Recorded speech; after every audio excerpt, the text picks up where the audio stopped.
Kde se ten prach pořád bere? Říkáme si často na zaprášeným nábytkem. Je to tak trochu nekonečný příběh, Vlastiku, ale nejedná se o pohádku, ale o realitu všedních dnů.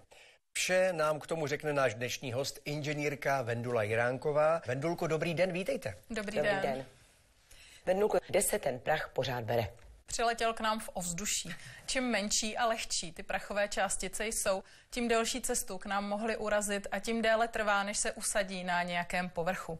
Polétavý prach vzniká při různých lidských činnostech, ale také třeba při vytápění nebo v automobilové dopravě. Prach samozřejmě vzniká i v interiérech, při vaření, při úklidu, při každé naší činnosti. Může prach způsobit nějaká závažná onemocnění? Tím, že se ten prach ve vzduchu neustále víří a my dýcháme, tak svým dýchacím ústrojím část prachu samozřejmě přijímáme.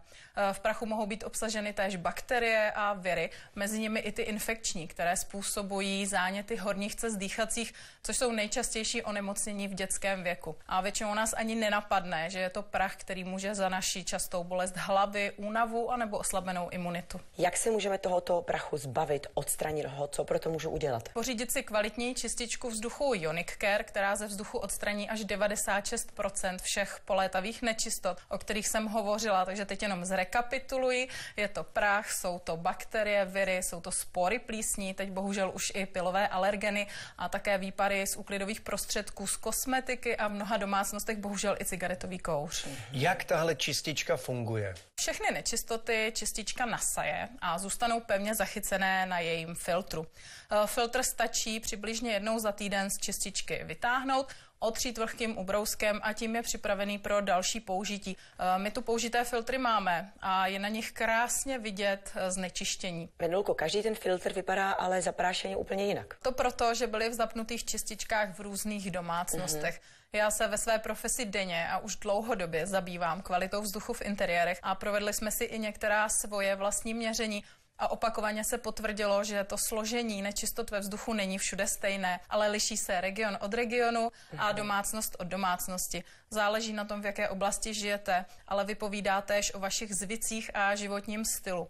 A může se stát, že i v nablízkaném obývacím pokoji nekuřáků může být po týdnu provozu čističky takto špinavý filtr. Ale nemůže se stát ten opak, který taky nechceme, že by vyčistila vzduch, že by to prostředí bylo až příliš sterilní? To se musím trošku pousmát, protože to je velmi častá otázka a toho opravdu není třeba se obávat, protože v našich domácích podmínkách se prostě pořád něco děje. My tam chodíme, běhají nám tam děti, zvířátka, vaříme, větráme, uklízíme a tak prostě není možné vytvořit si tam 100% čisté až sterilní prostředí. To jde opravdu jenom v těch laboratorních podmínkách. Ono i naše tělo funguje jako přenašeč prachu a dalších nečistot. Takže není třeba obávat se toho, že při dlouhodobém používání čističky vzduchu bychom nějak schoulostivili. Naopak, díky ní dýcháme čistý a takový jakoby lehčí vzduch, který našemu zdraví velmi prospívá. Takže čističky vzduchu mají neomezené možnosti. Přesně tak. Jsou vhodné do jakéhokoliv interiéru o velikosti od 15 do 75 metrů čtverečních podlahové plochy. Takže, jak už jsem zmínila, do našich domácností, tedy domů, bytů, ale jsou s velkou oblibou používané také v kancelářských prostorách, kde je pohromadě více osob, v mateřských školkách a nebo třeba v čekárnách lékařů. Čistička Ionic Care je naprosto tichá, takže při ní můžeme bez obav spát nebo pracovat a mít tak radost z každého nádechu. Velmi podstatná a důležitá je spotřeba. Jak je na tom čistička Ionic Care? Konkrétně čistička Ionic Care patří mezi energeticky úsporné spotřebiče.